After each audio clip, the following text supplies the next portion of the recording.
Hey everybody, my name's Kurly, and we have the wonderful, amazing Jonathan Davidson representing Writing West Midlands and lots of other amazing organisations as well. Norway being one of them, and doing amazing work, not just in the UK and the West Midlands, but also around the world. So, do you want to just quickly mention where we've been, Jonathan? We've just come back from 4 days in Kiev, in Ukraine, presenting Kurly and 4 other writers to audiences in a wonderful literature festival called the International Arsenal Book Festival, which is a massive book fair plus a literature festival which takes place in a amazing building up on the hills in the middle of Kiev, which is about 2,500 miles away from the UK. But it just goes to show where writing can take you if you have a passion for it. So I was just wondering, really, tips for young writers starting out. I mean, expectations and. The first tip I always give people is from a poem by a poet called W.S. Graham.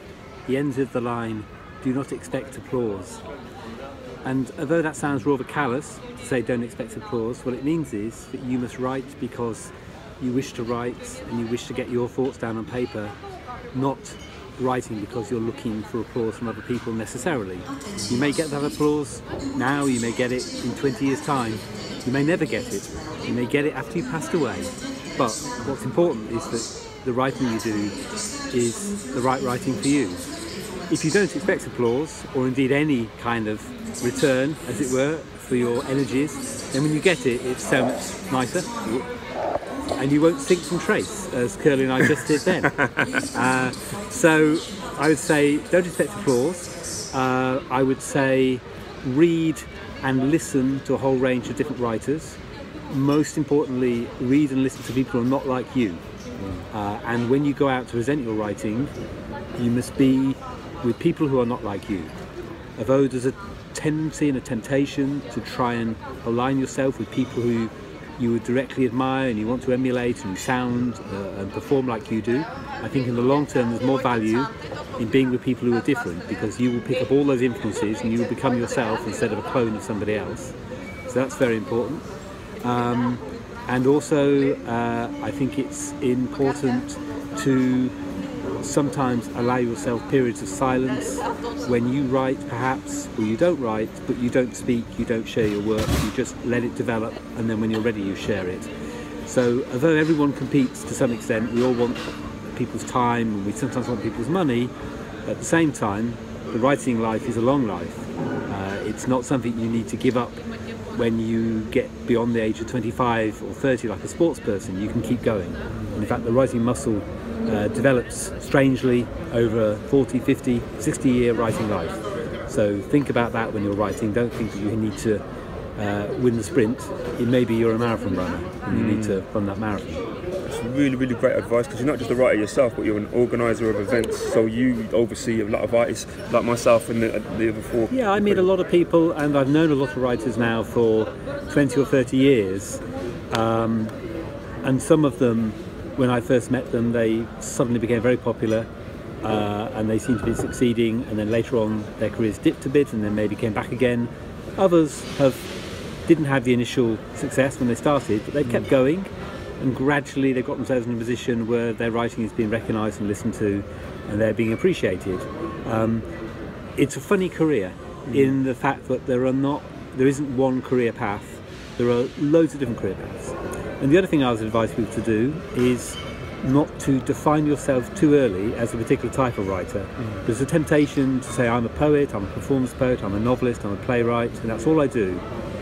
Experience shows that many writers at various points in their career will cross boundaries and will go from being a poet to being a dramatist, or from being a non-fiction writer to being a novelist, for instance, from writing short pieces to writing long pieces. You don't know where it's going to take you, so don't lock yourself into one type of form. As long as you've got the ability to handle language, you may find there are all sorts of ways in which you can handle it, and what you thought you were when you were 20 or when you were 15 may not be what you are when you're 30 or when you're 35 or when you're 60. And also there are new forms of writing coming along. 30 years ago, when I got involved in this world, we didn't know about writing online. We didn't know about blogs, we didn't know about tweets, we didn't know about flash fiction, we didn't know about so many forms of writing which now exist and are very legitimate and you can make a career in them. And I'm fairly certain that in 20 years' time, in the future, there will be some new forms of writing which I haven't yet imagined. So writers need to remain alert to the possibilities of different forms, of different platforms, and they need to remain flexible. And if a type of writing comes in your direction, unless it completely terrifies you, if somebody says, would you like to try this, I would say yes.